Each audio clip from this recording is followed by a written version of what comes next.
Hello दोस्तों, अस्सलाम वालेकुम। आज का मेरा मौजूद असल में ऐसा है कि आप सबको हंसी आएगी। मैं मुख्तलिफ वीडियो बनाता रहता हूँ।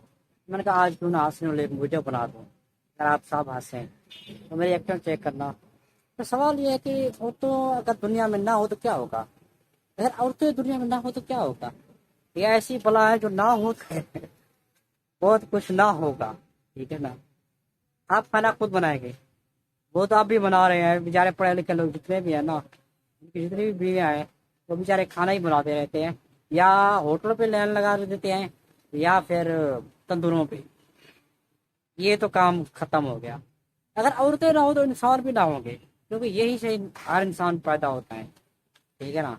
अगर औरतें ना होंगे तो खर्चे भी ना होंगे, क्योंकि अब मैं एक इंसान है ना, तो 3 टाइम खाना ही खाता है ना, कोई करी में कुछ भी नहीं करता। लेकिन औरतें, औरतों के अलग फैशन है। अब एक औरत एक लड़की को देख लें तो उसने, अब फर्स्ट अगर पाँव अगर उससे देखे ना, तो उसने अलग से एक अच्छे से शैम्पू से नहाती है, एक साबुन से, फिर ऊपर से फेस वॉश, ये वो, फिर उसके बाद करने के बाद हाथों में उसके कम से कम जो भी लड़के देख रहे हैं और देख रहे हैं, मैंने देखा है, हाथों में इसके एक अंगूठी होगी, कड़ा होगा, जेवरात होंगे, ये होगी, वो होगा।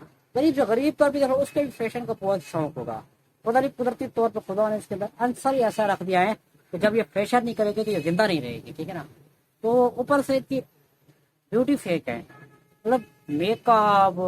तकरीबन मेरे ख्याल में अगर पाकिस्तान से ना तकरीबन 3-4 करोड़ का ऊपर ऊपर ऊपर ऊपर ऊपर एक दिन में मेकअप सिर्फ लाहौर करता होगा। लाहौर की औरतें करती होंगी। तो 2-3 घंटे मेकअप किया, फिर मुंह से धो लिया, तो फिर खत्म हो गया। मुझे पसंद है, सब्सक्राइब शेयर कर दो।